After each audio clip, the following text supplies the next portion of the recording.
আল্লাহ তাআলা ডেকে বলেন, মুহাম্মাদুর রাসূলুল্লাহ, বলে মুহাম্মদ সাল্লাল্লাহু আলাইহি ওয়াসাল্লাম আল্লাহর রাসূল। বলে মুহাম্মদ সাল্লাল্লাহু আলাইহি ওয়াসাল্লাম আমি মাওলার, আমি রবের রাসূল। আল্লাহ বলেন ওয়াল্লাযীনা মাআহু, তিনার সাথী যারা, তাদের পরিচয় আল্লাহ তাআলা এই আয়াতের মধ্যে দিয়ে দিলেন। বলে আল্লাহ রাসূলের সাথী কারা, তিনার সঙ্গী কারা, সাহাবায়ে কেরামদের কথা আল্লাহ আয়াতে বললেন। ওয়াল্লাযীনা মাআহু, বলে যারা তিনার সাথী তাদের পরিচয় শুনিয়া লও। তিনার সাথে যাদের মহব্বতের সম্পর্ক, মজবুত সম্পর্ক, তাদের পরিচয় নিয়ে নাও। বলে তারা হলো এমন আশিদ্দাউ আলাল কুফফার, এরা কাফিরদের বিরুদ্ধে কঠোর। রুহামাউ বাইনাহুম, নিজেদের পরস্পরের মধ্যে দয়াশীল। তারাহুম রুকআন সুজদান ইয়াবতাগুনা ফাদলাম মিনাল্লাহি ওয়া রিদওয়ানা। আল্লাহর নবীকে আল্লাহ বলেন, দোস্ত আপনি তাদেরকে দেখবেন রুকু সিজদাকারী হিসাবে, তারা আমি রবের দয়া, অনুগ্রহ, সন্তুষ্টির তালাশরত অবস্থায় দেখবেন। এদের দিকে নজর দিলে দেখবেন রুকু দেওয়া অবস্থায়, রুকু সিজদা করা অবস্থায় সদা সর্বদা যে কোনো কাজেই থাকবে আমি রবের সন্তুষ্টি অনুসন্ধান করা, এটাই তাদের মূল কাজ। আল্লাহ তাআলা বলেন, সীমাহুম ফি ওয়ুজুহিহিম মিন আসারিস সুজুদ, তাদের নিদর্শন হলো, তাদের চিহ্ন হলো, তাদের চেহারা থেকে লাইটিং হবে। বলে তাদের চেহারার মধ্যে সেজদার প্রভাব থাকবে। তারা যে আমি মাওলাকে সেজদা দিবে, আমাকে সেজদা দিবে, এদের চেহারার মধ্যে সেজদার একটা লাইটিং থাকবে, সেজদার একটা প্রভাব ফুটে উঠবে। জোরে কোন আল্লাহু আকবার। একটু সরল অনুবাদ বলি, তারপর বিস্তারিত একটু বয়ান যদি আল্লাহ করায়। বেজার হচ্ছেন না তো আপনারা? আল্লাহ তাআলা বলেন, তাওরাতে তাদের পরিচয় লিপিবদ্ধ ছিল, ইনজিলেও তাদের দৃষ্টান্ত হলো এরূপ। বলে উম্মতে মুহাম্মদীর দৃষ্টান্ত হলো এরূপ। বলে নবীর সাহাবা যারা ছিল, নবীর আশিক যারা ছিল, তাদের দৃষ্টান্ত হলো এরূপ। কাযারইন আখরাজা শাতাআহু, যেমন একটা শস্য ক্ষেত, একটা শস্য ক্ষেত্র। বলে শস্য ক্ষেত থেকে বীজ থেকে অঙ্কুর উৎপন্ন হলো, বীজ থেকে চারা বের হলো, চারা। আল্লাহ বলেন ফাআযারাহু ফাস্তাগলাযা, এই চারাটা শক্ত হলো, মোটা হলো। ফাস্তাওয়া আলা সুকি, এবারই শক্ত হয়ে ওঠা, মোটা হয়ে ওঠা গাছটার উপরে, ওই ভিত্তির উপরে গাছটা সোজা হয়ে দাঁড়িয়ে গেল। আল্লাহ বলেন ইউজিবুজ যুরআ লিয়াগীযা বিহিমুল কুফফার, এই দৃশ্যটা দেখে যারা চাষী তারা মজা পায়, চাষীদের দল মজা পায়। লিয়াগীযা বিহিমুল কুফফার, আর এর দ্বারা আমি আল্লাহ কুফফার যারা আছে তাদের জ্বালা বাড়ায় দেই। আল্লাহ বলেন ওয়াদাল্লাহুল্লাযীনা আমানু ওয়া আমিলুস সালিহাতি মিনহুম মাগফিরাতাও ওয়া আজরান আযীমা। আল্লাহ বলেন আমি আল্লাহর পক্ষ থেকে ওয়াদা রয়েছে, মুমিন যারা, ঈমানওয়ালা যারা, যারা ঈমান এনেছে, নেক আমল করেছে, তাদের জন্য আমার পক্ষ থেকে ওয়াদা, আমি আল্লাহ তাদেরকে মাফ করে দিব, ক্ষমা এবং মহা প্রতিদানের ওয়াদা আমার পক্ষ থেকে আছে। চিল্লায় এখন আল্লাহু আকবার। এই একটা আয়াত নিয়ে যদি একটু আলোচনা করি, এই আয়াতের দিকে যদি একটু নজর দেন, বলে উম্মতে মুহাম্মদীর বৈশিষ্ট্য অনুধাবন করতে আর সময় লাগবে না। কোরআনে কারীম এমন কিতাব, আল্লাহর কালাম এমন কিতাব, শুধু এক একটা আয়াতের আমল যদি আমরা নিজেদের জীবনে বাস্তবায়ন করতে পারি, এক একটা আয়াত আমার দুনিয়া আখেরাত উজালা বানাবার জন্য যথেষ্ট। জোরে কোন ঠিক কিনা? আল্লাহ তাআলা আয়াতে কারিমায় বললেন, আমার হাবিবের প্রেমিক যারা হবে, আশিক যারা হবে, বলে আমার হাবিবের আশিক হওয়ার জন্য সাহাবায়ে কেরামদেরকে অবশ্যই মাপকাঠি মেনে নিতে হবে। সাহাবায়ে কেরামদেরকে যারা মাপকাঠি মানবে না, তারা উম্মত হওয়ার যোগ্যতা রাখে না। বলেন, দিল থেকে ভালোবাসার আওয়াজ দিয়ে বলবেন, সাহাবায়ে কেরামদেরকে আমরা সত্যের মাপকাঠি হিসাবে মেনে নিতে চাই কি চাই না? আসতে হবে না, জবান খুলে বলতে হবে, সাহাবাদেরকে সত্যের মাপকাঠি মানতে চাই কি চাই না? কারণ সাহাবায়ে কেরামদেরকে মাপকাঠি মানলেই আহলে সুন্নাত ওয়াল জামাতের অন্তর্ভুক্ত হওয়া যায়। তিনাদেরকে সত্যের মাপকাঠি না মানলে আহলে সুন্নাত ওয়াল জামাতের অন্তর্ভুক্ত হওয়া যায় না। আল্লাহ বলেন, আমার নবীর সাথী যারা, তাদের পরিচয় নিয়ে নাও। ওয়াল্লাযীনা মাআহু, তিনার সাথী যারা, তিনার সাথে যারা আছে, যার সাথে আমার নবীর মায়ার সম্পর্ক, মহব্বতের সম্পর্ক। বলে, যাদের সাথে আমার নবীর মহব্বতের সম্পর্ক, যারা নবীকে মহব্বত করে, ভালোবাসে, তাদের পরিচয় নাও। আশিদ্দাউ আলাল কুফফার, এক নাম্বার সাহাবায়ে কেরাম ছিলেন কাফিরদের ব্যাপারে কঠোর, কাফিরদের বিরুদ্ধে বড় শক্ত, কাফিরদের বিরুদ্ধে তিনারা ছিলেন কঠোর। একটু দিল থেকে বলবেন, আমরাও কাফিরদের বিরুদ্ধে কঠোর হতে চাই কি চাই না? আসতে হবে না, জবান খুলে বলেন, চাইনি। মানবতার দৃষ্টিকোণ থেকে আমরা সব মানুষকে সমান নজরে দেখি। ইনসাফের জায়গা থেকে আমরা কারো উপর অন্যায় অবিচার করি না। সহিহ হাদিসে আল্লাহর নবী আমাদেরকে জানায় দিয়েছেন, শুনিয়া লও, যদি কোনো বান্দা অমুসলিম নাগরিককে অন্যায়ভাবে হত্যা করে, কোনো আগন্তুক ব্যক্তিকে অন্যায়ভাবে কষ্ট দেয়, হত্যা করে, সে জান্নাতে যাওয়া দূরের কথা, আমার নবী বলেন জান্নাতের সুঘ্রাণও সে পাবে না। যদিও 40 বছরের দূরত্ব থেকে জান্নাতের সুঘ্রাণ পাওয়া যায়, জান্নাতের সুগন্ধ পাবে না। তাইলে বলেন তো, আমাদের ধর্মে অমুসলিমদের উপর জুলুম করার কোন সুযোগ আছে? আসতে বলবেন না, জবান খুলে বলতে হবে, কোন সুযোগ আছে? নাই, কোন সুযোগ নাই। এরা বাবা দিল দিয়ে অনুধাবন করিয়া লাও।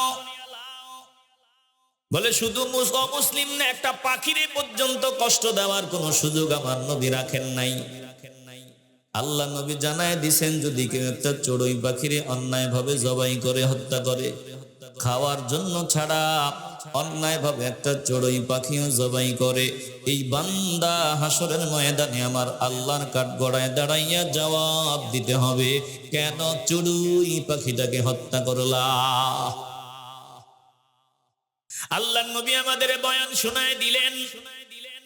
একজন মহিলা বলে নেককার, বলে নামাজি ছিল, বলে নেককার করে তো আমল ছিল তার ভিতরে, কিন্তু একটু একটা বিড়াল ছানারে কষ্ট দেওয়ার কারণে বিড়াল ছানাটাকে বাঁধিয়া রাখতো, তাকে ছাড়িয়ে দিত না বাহিরের পোকামাকড় খাওয়ার জন্য, আবার তারে খাবারও দিত না। আমার নবী বলেন, বিড়ালের বাচ্চারে কষ্ট দেওয়ার কারণে এই মহিলার ঠিকানা আমার আল্লাহ জাহান্নাম বানায় দিছেন। তাহলে ইসলামে শুধু মানুষ না, সকল সৃষ্টির অধিকারের বয়ান আসেনি। আসতে বলবেন কেন, জবান খুলে বলেন, আসেনি? সব সৃষ্টির অধিকারের বয়ান আছে। এমনকি বিনা প্রয়োজনে একটা গাছের পাতাও ছিঁড়তে নিষেধ করা আছে, গাছটাও কষ্ট পায়। তাইলে আয়াতের দিকে লক্ষ্য করেন, আল্লাহ বলেন কাফেরদের বিরুদ্ধে মুসলমানগণ কঠোর। বলে কাফেরদের বিরুদ্ধে মুসলমানরা কঠোর। কখন কঠোর হবে? বলে কাফেররা তাদের ঘরে থাকবে, নিরাপদ থাকবে, কোনো অসুবিধা নাই। তারা তাদের ধর্ম পালন করবে, তারা তাদের দ্বীন অনুযায়ী চলবে, তাদের কাজ তারা করবে, আমাদেরটা আমরা করব। আমরাও তাদের কাজে বাধা দিব না, তারাও আমাদের কাজে বাধা দিবে না। ওরা যদি আমাদের ধর্মকর্মে বাধা দেয়, তখন মুসলমান কাফিরদের বিরুদ্ধে এক হয়ে কঠোর অবস্থানে যাবে। জোরে কোন ঠিক কিনা? বিষাক্ত সাপ যদি গর্তের মধ্যে থাকে, আমাদের কোনো অসুবিধা নাই। বিষাক্ত সাপ যদি গর্ত থেকে বের হয়ে যায়, গর্ত থেকে বের হয়ে যদি আমার ঘরের ভিতরে আসিয়া আমার সামনে ফুসফুস করে, বলে গর্ত থেকে বের হইয়া যদি আমার ঘরের ভিতরে চলে আসে, আমাকে কামড় দেওয়ার চেষ্টা চালায়, তখন কিছুই করার নাই। আমি নিরুপায়, আমি ভদ্র, আমি সভ্য, আমি মারামারি চাই না, লাঠিও হাতে নিতে চাই না। বলে বিষাক্ত সাপ যখন আমার ঘরের ভিতরে চলে আসবে, আমার সামনে আসবে, আমারে আক্রমণ করার জন্য চেষ্টা করবে, আমি সভ্য হলেও, ভদ্র হলেও, ধৈর্যশীল হলেও তখন কিছুই করার নাই। তখন বাধ্য হয়ে আমাকে হাতের মধ্যে লাঠি উঠায়া নিতে হয়। জোরে কোন ঠিক কিনা? আসতে বলবেন না, জবান খুলে বলতে হবে, ঠিক কিনা? এ মুসলমান নবীর আশিকের দল, বেঈমানের দল, তারা তাদের কাজ করবে, আমরা আমাদের কাজ করব। নাস্তিকের দল, তারা থাকবে গর্তের ভিতরে থাকবে, আমগো কোনো অসুবিধা নাই। যদি গর্ত থেকে বের হইয়া আমাদের সামনে দাঁড়াইয়া আল্লাহকে গালি দেয়, নবীকে গালি দেয়, আল্লাহর কোরআনকে অবমাননা করে, কোরআনের মধ্যে আগুন লাগায়া দেয়, কোরআনের উপর উঠিয়া দাঁড়ায়, তখন মুসলমান আর নিজের ধৈর্য টিকায় রাখতে পারবে না। তখন মুসলমান আইন আদালতের দিকে নজর দিবে না, পরে কি হবে ওটাও চিন্তা করবে না। ফাঁসির দড়ি গলায় যাবে, মুসলমান টেনশন করবে না। বলে তার সামনে যদি নবীকে গালি দেওয়া হয়, কোরআন অবমাননা করা হয়, আল্লাহকে গালি দেওয়া হয়, মুসলমান তখন পরে কি হবে, ফাঁসি হবে নাকি যাবজ্জীবন হবে, ওই দিকে তাকাবে না। তখন মুসলমান বাধ্য হয়ে হাতের মধ্যে লাঠি উঠায় নিতে প্রস্তুত হবে। জোরে কোন ঠিক কিনা? আসতে বলবেন কেন? জবান খুলে বলতে হবে, ঠিক কিনা? কারণ আমাকে গালি দাও, আমি ধৈর্যের পরিচয় দিব। আমার সামনে আমার মাকে গালি দাও, আমি ধৈর্যের পরিচয় মানিয়ে নিব। আমার সামনে আমার বাবাকে গালি দাও, ধৈর্যের পরিচয় আমি হজম করব। আমার বিবিরে গালি দাও, আমার সন্তানরে গালি দাও, আমার 14 গোষ্ঠী নিয়ে গালি দাও, আমি ধৈর্যের পরিচয় সবর করব। কিন্তু আমার সামনে যদি আমার নবীরে গালি দাও, কোরআন অবমাননা করো, বলে কসম আল্লাহর, আমরা তখন চুপ থাকবো না। তখন আইন আদালত যা হবার হবে, ওই বিষাক্ত সাপের মাথা ফাটায়া দেওয়ার জন্য আমরা রেডি। জোরে কোন ঠিক কিনা? আওয়াজ নাই বাবা, একটু ইমানের আওয়াজ দিয়ে বলতে হবে, কথা বলতে হবে, ঠিক কিনা? আমরা চাই রাষ্ট্র এগুলো ব্যবস্থা করবে। এ দেশে সম্মানী মানুষকে গালি দিলে তাদের বিচার হয়, বিচার হওয়াই উচিত। বলে স্বাধীনতার স্থপতি ওই যে শেখ মুজিবুর রহমান, আপনি স্বীকার করেন না করেন এটা ধ্রুব সত্য। বলে স্বাধীনতার ঘোষক জিয়াউর রহমান, এটাই সত্য। তিনারা সম্মানী ব্যক্তি, তিনাদেরকে যদি গালি দেওয়া হয়, বলে আমরা দেখেছি বিচার হয়েছে, বর্তমানে জিয়াউর রহমানকে গালি দিলে বিচার হবে। আমি টুপিওয়ালা ময়দানে বসিয়া বয়ান শুনাইতেছি, আমি যদি শহীদ প্রেসিডেন্ট জিয়াউর রহমানকে গালি দেই, আপনারাই আমাকে দাঁড়ায়া ধরবেন, তুই বেয়াদব, সম্মানী ব্যক্তিরে গালি দিবি, তোর কোনো নিস্তার নাই। বলে বাক স্বাধীনতার নামে সম্মানী ব্যক্তিরে গালি দেওয়া চলবে না। বলে বাক স্বাধীনতার নামে কারো সম্মানে আঘাত করার কোনো সুযোগ দেওয়া হবে না। জোরে কোন ঠিক কিনা?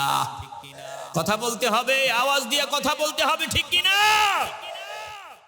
বিচার হয়, আমরা অতীতেও দেখছি, বর্তমানেও হবে। আফসোস, দেশে এত মুসলমান, বলার সময় আমরা বলি 92% মুসলমান, 95% মুসলমান। বলে নামের বড়াই করিয়া কোনো লাভ নাই।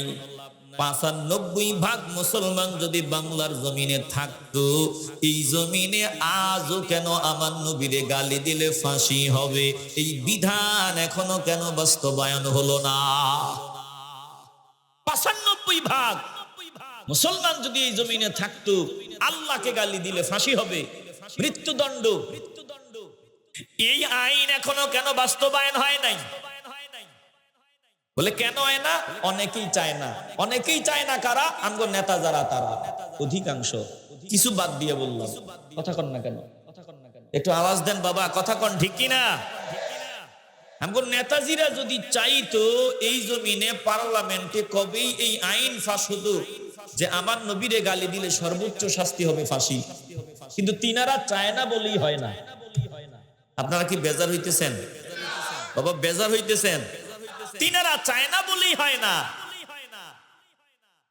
দিল দিয়ে অনুধাবন করেন, তাইলে নামে নামে আমরা মুসলমান বলে অধিকাংশ বান্দা এখনো কামেল খাঁটি মুসলমান হতে পারে নাই। উম্মতে মুহাম্মদী যদি হতে চাও, বলে আমার মা বাবা দাদা দাদি নানা নানি, আমার ধন সম্পদ, আমার জীবন, আমার দেশ, আমার দল, সব কিছুর চাইতে আমার নবীরে বেশি গুরুত্ব দেওয়া লাগবে। আমার নবীরে সব থেকে বেশি প্রাধান্য দেওয়া লাগবে। যতক্ষণ পর্যন্ত আল্লাহ নবীরে সব থেকে বেশি মহব্বত করনেওয়ালা হতে পারবা না, কসম আল্লাহর, উম্মতে মুহাম্মদী হওয়ার সুযোগ পাইবা না। জোরে কোন ঠিক কিনা? এত মুসলমান আমগো দেশে এখনো কাদিয়ানীদের অমুসলিম ঘোষণা শুনতে পারি নাই। এত মুসলমান আমাদের দেশে এখনো নবীরে গালি দিলে ফাঁসি হবে, এই নতুন দেশে ওই ঘোষণা আমরা পাই নাই। তাহলে কি বুঝলেন? একদল তো আমার শাহজালাল ইয়ামানী রাহমাতুল্লাহি আলাইহিকে গালি দেয়, উড়িয়া আসিয়া জুড়িয়া বসিয়া আমাদের সামনে কায় বাইতুল্লাহর পরিবেশ নষ্ট করেছিল 360 মূর্তি, আর বাংলার পরিবেশ নাকি নষ্ট করেছে 360 ওলি। এত আস্তে বলবেন নাউজুবিল্লাহ?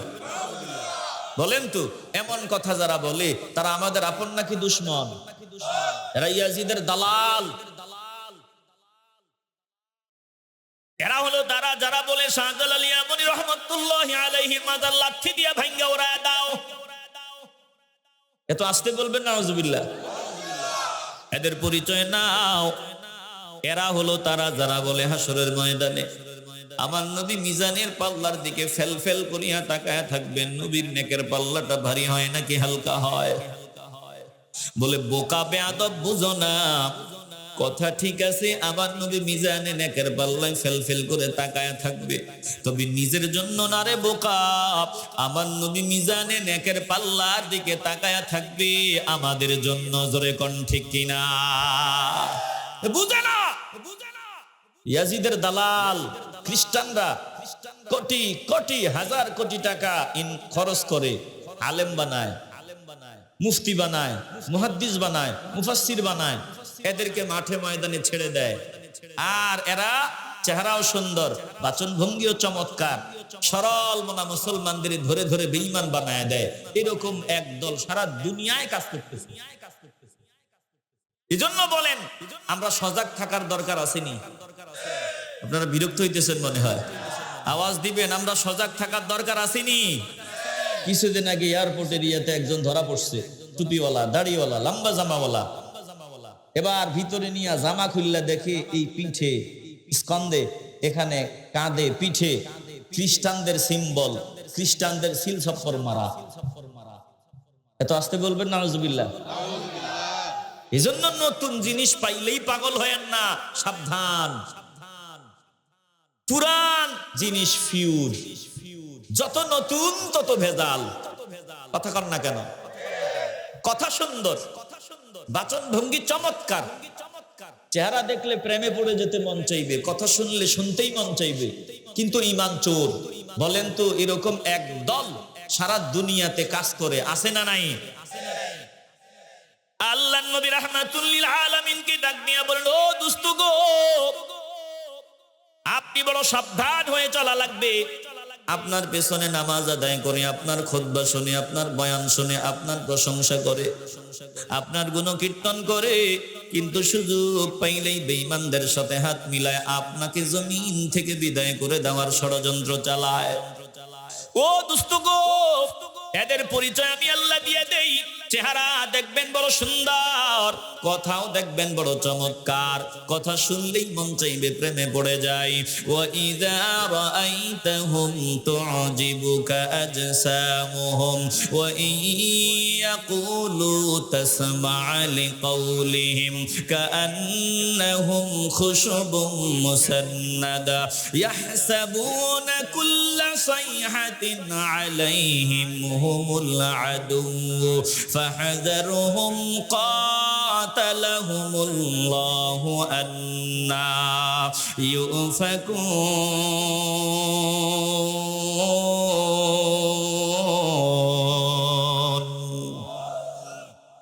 এটা মনে আমি টুপিওয়ালা বানাইছি আয়াত। বলেন তো কথা কার? একটু কলজা থেকে ভালোবাসা ভালোবাসা সব জমায় রাখছেন মনে হয় না? নির্বাচনের তফসিল ঘোষণা হয়েছে, ওখানে গিয়া ইচ্ছা মতো ভালোবাসা দিবেন, জোরে জোরে চিল্লাইবেন। বলেন তো জবান দিয়া কথা বলার তৌফিক আমাদেরকে দিয়েছেন কে? ব্যারামটা কি? মালাকুম লা তারজুনা লিল্লাহি ওয়াকারা। আল্লাহ বলেন তোদের ব্যারাম কি, সমস্যা কি? আমার বড়ত্বের আওয়াজ দিতে কৃপণতা করো, বের হতে চায় না। অথচ ফকিরের বাচ্চা ফকিরের জন্য চিল্লাও। বলে আল্লাহ হলো বাদশাহ, বাকি সব হলো ফকিরের বাচ্চা ফকির। মাওলার দরবারে যে যত ভালো ফকির, যে যত ছোট নিজের বানায় দেয়, সে তত দামি হয়। ওয়াল্লাহুল গানিয়্যু ওয়া আনতুমুল ফুকারা।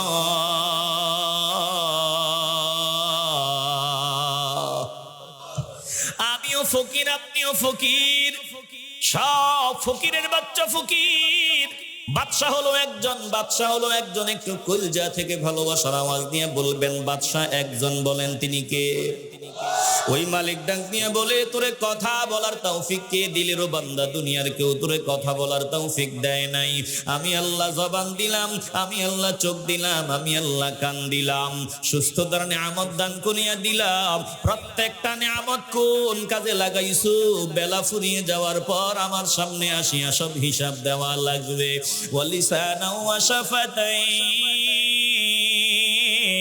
ও বান্দা বান্দির দল, আমি আল্লাহ কি তোকে একটা জিহ্বা দুইটা ঠোঁটের মতো দামি নিয়ামত দান করিয়া দেই নাই? আলাম নাজআল লাহু আইনাইন। আমি আল্লাহ কি দেখার জন্য দুইটা চোখের মতো দামি নিয়ামত দান করিয়া দেই নাই? একটু দিল থেকে মায়ার আওয়াজ দিয়া বলবেন যত নিয়ামত সব একজন দিছেন। ইমানের আওয়াজ দিয়া বলবেন তিনি কে? একটু মাওলাকে কলজা থেকে ভালোবাসা নিয়ে ডাক দেন বাবা। কখন জবান বন্ধ হয় বলা যায় না, কখন জানি আজরাইল সামনে দাঁড়ায় বলা যায় না। জবান বন্ধ হওয়ার আগে একটু কলজা থেকে দিল থেকে মাওলাকে ডাক দেন, বলেন আল্লাহ। মোহাব্বত নিয়ে বলেন আল্লাহ, চিল্লায়া বলেন আল্লাহ। अल्लाह अल्लाह क्या मुबारक नाम है, अल्लाह अल्लाह आशिकों का काम है। अल्लाह अल्लाह क्या मुबारक नाम है, अल्लाह अल्लाह आशिकों का काम है। या इलाही मुझसे मुझको दूर कर, ताकि देखो मुझ में तुझको एक नजर। या इलाही तू मेरा माबूद है, या इलाही तू मेरा माशूक है। ও ইলাইগঞ্জের নবীর আশিকের দল, পায়ে হাত দিয়ে বলি রে বাবা দিলটা লাগায়া দাও। ডানে বামে ইমান চোরের অভাব নাই।